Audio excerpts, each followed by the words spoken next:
is happening, Magnus sites? So, before I jump on to this, I know y'all been waiting for me.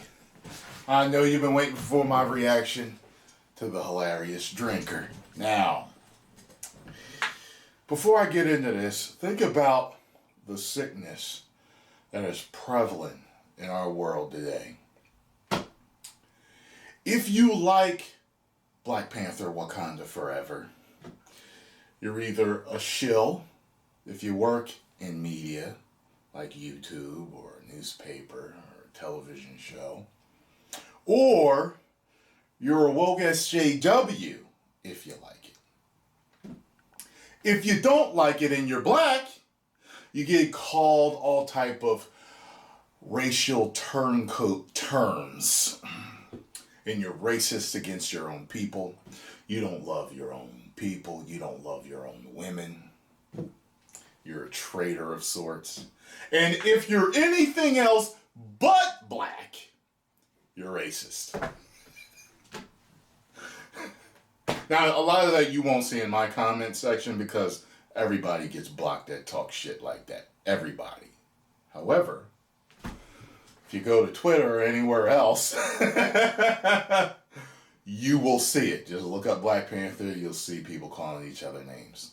It is what it is. Now, let's get into the hilarity, I'm sure, of the drinkers review. And I'm sure it's going to be accurate. Let's get it.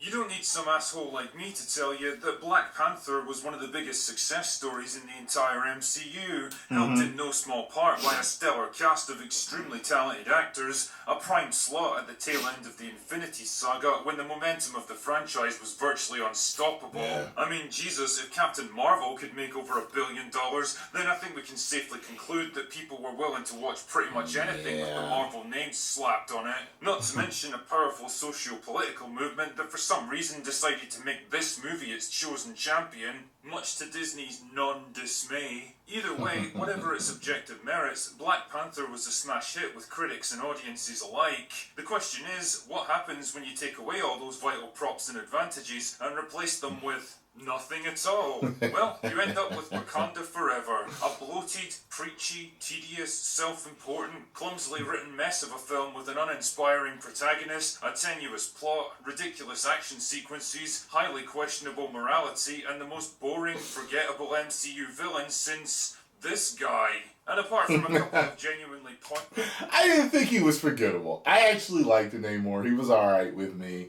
And I think he has potential. I really do. and heartwarming scenes at the very start and end, it made me feel absolutely nothing. Well, apart from mild boredom and irritation. In short, just as I said on my stream the other day, Wakanda Forever is to Black Panther what Wonder Woman 1984 was to its predecessor. Both movies are proof that you can't catch lightning in a bottle, especially when your bottle's completely broken. Anyway, let's get the plot summary over with. And I apologise in advance for the lack of relevant footage on this one, but let's be real here, the film's just out and it's basically impossible to put anything comprehensive in without getting a copyright strike. But such is life. So the movie opens with Shuri working frantically in her lab in Wakanda. You know what? And I saw something the other day, and I might do a story on it, that said that even his family said that he would have wanted the part recast because he wasn't that type of person and stuff like that. And that's what I thought just from seeing him in interviews. I was like, there's no way this guy was like a selfish egomaniac. He would want it recast. Like I said, even in this a movie right here, if you wanted to put him in a coma, like happened in the comics or whatever, and then Shuri take over, and then in the next one recast him because of the timing of his passing and filming and everything, it's kind of all too close together. I would get that and be fine with that.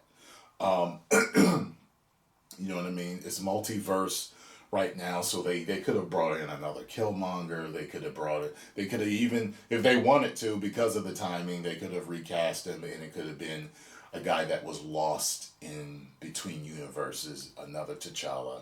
It could have been Michael B. Jordan from another universe. You know what I mean? That's T'Challa there or something. They could have did it, but you know, it is what it is, and it happened the way it did. And I couldn't tell you how many people. Just go to my comment section, see how many people agreed. Like I gave it a 2 out of 5. It is what it is. That the director and writer, actors and anything, they had a lot to deal with. I get it. Political crap, pressure, fans, family, all this other stuff. They did what they thought was right, but it just didn't work overall. I don't care how much money it made. Captain Marvel, as crap as it made, it made that much money. And there's a caveat to that shit. We already talked about that a while ago. But Michael Bay's Transformers movie, as much as I love Michael Bay, a few of them were not good to me. They were not good, and they still made a ton of money, and they kept making them. Just because something makes a ton of money doesn't mean it's good. The name, the franchise, the gotta know, the storyline, what happens in this, so it connects to this. They've built the model that works. It's a cash machine, but it still doesn't mean that every movie that Marvel puts out is good just because it makes a lot of money. Her brother T'Challa is dying from an unknown illness, and the only thing that can save him is the magical bullshit herb that first turned him into Black Panther. I mean, I was under the impression that the herb grants permanent strength and health benefits after a single dose, but whatever. I guess if you get really ill, you have to take more to reinforce it or something. The problem is that all the herbs were destroyed by Captain Mega Kill from the first movie, so Shuri's only option is to try to synthesize a new batch. It's very clear that her work isn't going to be successful, and even Wakandan Jarvis urges her to give it up and be by her brother's side in his final moments, but she refuses to stop. She keeps working because it's the only way she knows how to deal with the situation. She's a woman grounded in science and technology, and she's used to finding solutions to almost any problem, but right here, when she needs it the most, all of her knowledge and intellect can't help her, and well, the results are inevitable. Right. It's a well-written, perfectly directed, and brilliantly acted scene that hits like a ton of bricks, and for a brief moment it raised my hopes that this film was about to defy my expectations and give me something genuinely awesome. Then I saw the rest of it. Skip forward a year or so, and all is not well in the kingdom of Wakanda. Queen Ramonda attends a meeting at the UN to lay the smackdown on some toxic white males. Because, of course, what other demographic could they possibly be? For the crime of expecting Wakanda to honour trade agreements that they already signed up for. Basically, the Wakandans had agreed to share their vibranium with the rest of the world to help them combat possible threats to global security. But now she's like, nah, it'll be fine. We're just going to keep it all for ourselves. Why? Because they don't want other nations to become as powerful as them in case they turn against them. You serious? I'd like to point out that this is the same country who stood by and did precisely fuck all during multiple world-ending events, who refused to share any of their resources or technology with the impoverished African nations that border them, and who seem to think it's totally fine to conduct unilateral operations against nuclear-armed superpowers. Hans, are we the baddies? Damn, Wakanda, you're lucky you haven't been invaded and pounded into the ground at this point. It's a perfect example of a recurring phenomenon that I've noticed in the MCU in recent years that I can best describe as, it's okay when we do it. Failing to instantly distribute limited resources to a world population that effectively doubled overnight. You've got to do better, Senator. You've got to step up. But choosing to withhold vital natural resources that you have in such abundance that you could literally never exhaust them. Wakanda forever! Killing an enemy combatant in an active operation who literally just executed your best friend? That's a war crime right there. But conducting unsanctioned military operations in sovereign countries with innocent civilians all around? The Dora Milaje have jurisdiction wherever the Dora Milaje find themselves to be. Sheer fucking hubris. Wakanda, it's okay when we do it. Also, for some reason, characters keep claiming that Wakanda is the most powerful nation on Earth now, but I'm genuinely struggling to understand how they reached that conclusion. They're a small Central African country with a grand total of 1 city, and they go into battle armed with spears, shields, and rhinos. Somehow I don't think they'd last very long in a war against America. You know what's funny? And that relates to the whole thing where I told you the one guy commented about the racial tropes. I was like, wait a minute. They had drums to open the gate and the Mexicans were flooding their borders. Like, what's going on here? And I didn't think about the whole Mexicans flooding the border. I was like, but the whole drums, like it's like I said, I equated it to, well, it's like if you went somewhere down south, there was a lot of white people, and there was a gate, and they played a banjo to open up the gate. Like, what? Huh? You know what I mean? I don't know, man. It just doesn't make it any sense. It's like they want it to be so ethnic that they did certain things that were kind of too in your face, kind of outlandish, just too on the nose. Like, remember they had the shields that were like part of their robes and stuff, and this is Africa. You know, we wear this over here. We've got rhinos. But I let it go. It's just like, alright, whatever. You know what I mean? Or China, or Russia. Anyway, the upshot of all this is that the Americans start searching for other sources of vibranium that might exist in the world, and wouldn't you know it, they soon find some in the Atlantic Ocean. Unfortunately, the research vessel comes under attack by a bunch of blue fish people who kill the crew and steal the vibranium detector. Flash over to Wakanda, and Shuri and Ramonda are enjoying a nice heart-to-heart by the riverbank when this arsehole shows up and introduces himself. My people call me Kukulkan. God! But my enemies call me Namor. Nah, fuck that. I'm calling you Ocean Man from now on, mate. Oh, by the way, I heard that there was a problem with the rights with Universal, I guess because he's linked to the Hulk, right? And that's why the whole name change, and it's not Atlantis and it's over here. That's what I heard. Don't know if it's true, but that's what I heard.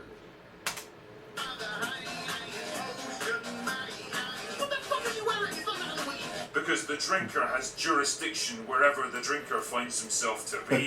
So Ocean Man is the leader of the blue fish people, who are another race of isolationist arseholes, this time living in the deep ocean. You know, at a certain point you have to wonder how many more ancient, previously unknown factions, cultures and nations are going to come out of the woodwork in this franchise. Anyway, whatever. Ocean Man's angry because he doesn't want humans poking around his underwater kingdom and stealing all his vibranium, so he wants the Wakandans to help him track down the scientist who made the detector machine so that he can kill her. Yeah. Where do I even begin? I thought that was a little extreme. I mean, for a start, how exactly does Ocean Man know that this machine was constructed by one particular scientist? Did she write her name on it? And even if it was, what purpose would it serve to kill or abduct her now? As far as he knows, she would have left behind drawings, blueprints, all kinds of designs and technical information that people could use to construct another one. Shit. No, I took it as some back in the day archaic, just, you know, like supreme king dictator shit. We will kill her. You know, that's what I took it as. I was just like, okay. Like, it didn't even make me think, like, why would he want it? Nope. He's a sinister type. You're either all or nothing. You're with me or against me. Sith type shit. That's what he was on. Man, even Tony Stark had to design his first Iron Man suit before he started building it. It would be like taking out Robert Oppenheimer after the bombings of Hiroshima. It's a bit late for that now, mate. The cat's out of the bag. Also, none of this means anything anyway because the Americans already know exactly where the vibranium is. I mean, do you really think that ship you attacked wouldn't have logged its position, or been tracked by satellites, drones and global positioning systems, or called in what they'd found before you killed them all? The fact that the ship was attacked in international waters would be a very obvious red flag to the Americans that they found exactly what they were looking for and that someone was trying to stop them. All of this puts the Wakandans in a pretty awkward position because the Americans believe they were responsible for the attack. I mean, if that's the case, then such an attack would definitely be considered an act of war that would almost definitely lead to military retaliation, but apparently everyone's chill about it for now, so whatever. Either way, the Wakandans have to do something, so Okoye and Shuri decide to go after the scientist and bring her in. And to find her, they contact Bilbo Baggins because I guess these movies haven't humiliated Martin Freeman enough yet. Oh, and if you want a little example of the fucking horrendous pacing of this movie, the resulted in it almost being 3 hours long, then allow me to set the scene for you. So Bilbo Baggins is out jogging in the woods when a mosquito starts pestering him. He tries to swat it away, but it keeps hovering in front of him like it's trying to get... You know, it reminded me of the whole Dr. Giro thing. Something is wrong with my camera. I do not know what the hell is going on right now. It's like, on its own, it's like, I don't know what's going on, but I'm going to fix it. It reminded me of the whole Dr. Giro, the whole thing that it used to collect the DNA of the fighters. That's what it reminded me of. Get his attention. Eventually he realizes it's not actually a mosquito, it's a miniature drone that wants him to follow it. So he duly follows it through the woods, not suspecting that this could be anything sinister, where it eventually leads him to Okoye and Shuri. Fucking why? What was the point in any of this? If you wanted to make contact with the guy, why didn't you just hide behind the bush and grab him while he was running? Or wait on the path ahead of him so he'd literally run straight into you? I mean, you're already out in the middle of fucking nowhere anyway. Why did you have to lead him further into the woods? Why does this movie keep setting up stuff whose only purpose is to waste our time? Oh, and in case you're thinking this is just set up for some cool payoff later, it isn't. The mosquito drone is literally never seen nor mentioned again. No. Fucking awesome writing, guys. And of course, Bilbo immediately spills his guts and gives away vitally important national security information by telling them where to find the scientist, because that's what elite CIA operatives are supposed to do, right? Not a great plan. Seriously, dude, how the fuck did you even get this job? So they go to the university where the scientist works, and wouldn't you know it, it's a 19-year-old college student named Riri Williams. She was so damn irritating. And one of the things that was irritating about her is that she didn't do the whole hood chick, kind of tough and smart at the same time swag or accent or whatever you call it. Several people were talking about that. It didn't come off as authentic. And there's certain people, when they play hood parts and they're not hood, when they don't nail it extremely well, you can see it. You can see through it, and it doesn't seem like that. So that was a thing too. If you watch, what was it called? Was it Original Gangsters? And I think the guy that played Braxton in the Jamie Foxx show played the leader of the gang. And when I saw that, I was like, this isn't a dude that's hood like this, that's really gangster like this. But it is what it is. And they didn't pull it off. Better known from the comic books as a cheap, idealized knockoff of Tony Stark, minus the flaws, personality, and charisma. And she also builds quantum supercomputers and Iron Man suits out of scrap materials in her spare time, because fuck it, of course she does. Honestly, I can't wait until we get to the point where weapons and technology are designed by 2-year-olds who invented surgical implements while still in the womb so they can perform a cesarean section on themselves. So Shuri and Okoye bring her in, but oh no, the FBI arrived to stop them. But that's okay because it's basically an excuse to have an extended chase sequence where Riri crashes what the hell are you doing, camera? Almost certainly killing and injuring at least a dozen police officers for the crime of doing their jobs. But oh no, Ocean Man and his blue fish people show up and capture Shuri and Riri. Wait, does that make them Shuriri? Anyway, he takes them down to his underwater kingdom to persuade Shuri to join forces with him, because apparently he's decided the best solution now is to kill every single person on the surface. Boy, that escalated quickly. I mean, that really got out of hand fast. Never mind that Shuri isn't even the ruler of Wakanda and is therefore in no place to make decisions on behalf of her people. Don't think about it, just consume the product. But it doesn't matter anyway, because T'Challa's girlfriend from the previous movie shows up to rescue them, and honestly, the character was so completely forgetable that I genuinely forgot she even existed until they brought her back in. That's weird. Naturally, this makes Ocean Man extremely angry, so he attacks with... When I saw her, I was like, oh yeah! Wakanda by making everything a bit wet, and Queen Ramonda drowns while saving Riri. You've got to love how the Wakandans totally don't give a shit about the rest of the world, but they're also willing to jeopardize their entire civilization to save one girl they've never met. Then Ocean Man says that he'll be back in a week or so to get Shuri's answer about helping him to wipe out the human race, because truly there's no better way to win someone's cooperation than murdering their only living relative. Anyway, I guess it's time to bring this shit show to an end. So Shuri 3D prints a new magical bullshit herb from combining a bracelet from Ocean Man with T'Challa's DNA. Wait, what? In fact, nah, just forget it. Who even cares at this point? Then she becomes the new Black Panther, and they all get on a giant submarine, which is definitely something I'd expect to find in a small landlocked Central African country, and they head out to confront Ocean Man and the Bluefish people. And their killer strategy to defeat him? Lock him in a room with some heaters to dry him out. It worked. You know, I'm not entirely convinced this movie isn't just some elaborate troll. So there's a whole bunch of CGI fighting and bloodless killing, and Shuri gets a spear shoved right through her stomach. Which, I was like, shouldn't she be dead? But I don't know, I guess the herb helped her survive or something like that. Almost severing her entire spinal column, but she's like, nah, it'll be fine. Then she blasts. It looked like it went right through the middle, too. Not like on the side like Tony with Thanos, but him with the afterburner from an engine, and he gives up, and everything goes back to the way it was before. And that's it. That's the plot for Wakanda Forever. Jesus fuck mothering Christ, what a mess this film is. Somehow managing to combine all the worst tendencies of the MCU, the overuse of bad CGI, the ridiculous levels of technology and power creep, the constant need to introduce next product, the shameless pandering and lecturing, with a script that feels like 3 different films hastily chopped up and patched together.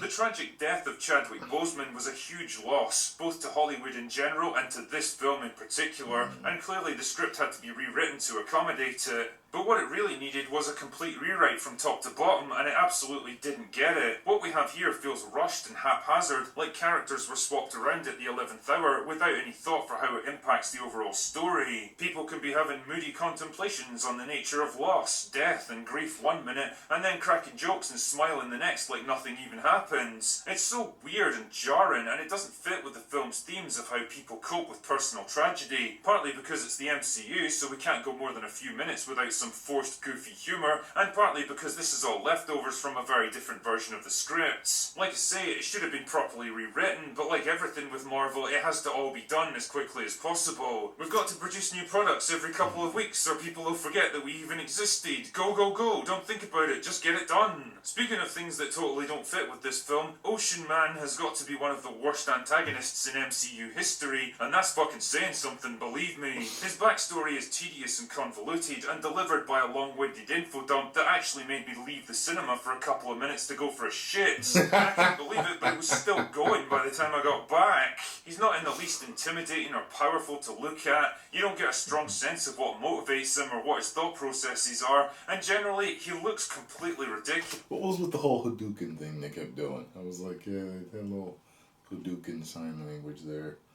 I mean, Killmonger wasn't exactly a complicated villain either, and I can't say his plan made a huge amount of sense overall, but you at least understood where the guy was coming from. Ocean Man says and does whatever the plot needs him to do to make the next thing happen, and that's basically it. There's a weak, half-arsed attempt to tie his personal experiences in with Shuri's and tease the idea that grief and sadness could ultimately turn her evil, but it doesn't work at all because the 2 characters are coming at it from wildly different directions. Again, a complete rewrite of the script from the ground up might have fixed this, but like everything else at Marvel these days, getting the next product out there was way more important than artistic integrity. Speaking of next product, Riri Williams is an absolutely pointless addition. Oh yeah, so I kept talking about how her suit looked like Mega Man, but other people were saying that it looked like Samus, and I was like, oh shit, it was almost like a crossover, a little amalgamation of Samus and Mega Man. Horrible. To this film. She's there because they needed a platform to launch the character, and this was the most convenient way to do it, I guess. She does almost nothing throughout the whole film, apart from killing police officers. She has no particular character arc or personal journey, and even her skill set completely overlaps with Shuri's. They're both insanely talented teenage mega geniuses who can build anything and solve any scientific problem, which kind of makes you wonder why we needed 2 of them. I like her. Why? Basically, she's just a plot device that people fight over, and for some reason, she's treated like the most important person in the entire world, like she really is the girl who's the key to everything.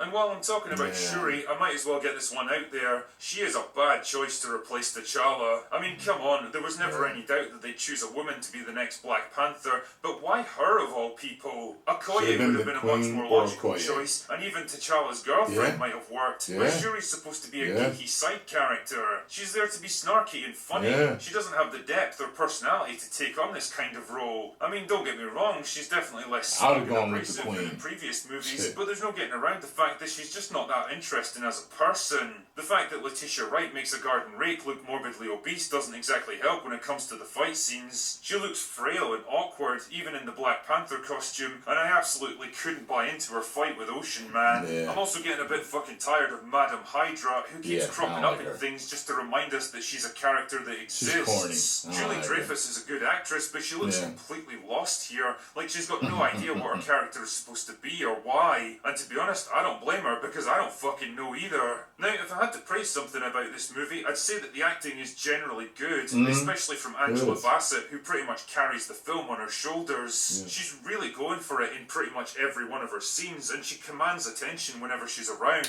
Holy shit, one thing's for sure, she's stayed in shape. How can you be 64 years old? Damn, I'd rather see her play the Black Panther than Shuri. As I hinted at before, the pacing of this movie is fucking abusive. Wakanda Forever clocks in at nearly 3 hours, and by God, do you feel every minute of it. The pacing makes an Arctic glacier look like an F1 car. Scenes and conversations drag on about twice as long as they should, because nobody can just get to the fucking point. Everything has to be accomplished in the slowest, least efficient way possible. Honestly, you could cut this film down to under 2 hours and lose absolutely nothing of value. And it's all padded out with dramatic action scenes that are unintentionally hilarious because of how inept they are, forced comedy that's about as funny as an episode of She-Hulk, and moral lectures that I could best describe as extremely flexible depending on who they're applied to, which makes it doubly frustrating that the movie's final scene is a genuinely heartfelt and moving tribute to Chadwick. Quiet, dignified and thoughtful. In short, it's everything that Wakanda Forever isn't.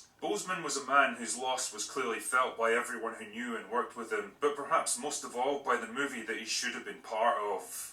And that pretty much wraps it up for me. But just before I leave, I wanted to thank everyone for the incredible response to the Rogue Elements Kickstarter that we launched. We've raised an incredible amount of money already that's going to let us do a whole lot of stuff that we never could have imagined before. And if by any chance you still want to be involved and follow the progress of this film behind the scenes, there's still a few days left to become a backer, so I'll put the link in the description. Anyway, that's all I've got for today. Go away now. Yeah, well, there it is. I mean, shit. I really don't have much else to say or discuss about it, man. I think I've said it in my first review, my spoiler review, and pausing and stopping this. I have no understanding of what is going on with my camera and why it continuously zoomed out until the end of the video. This is going to be a bitch to edit. So if it looks funny, yeah, that's why, because I tried to, whatever. But make sure you subscribe to The Drinker. Tell them Tyrone Magnus sent you. And it is what it is, man. I like the first one, didn't like the second one. Cookie crumbles sometimes. 10 million subscribers. Woo!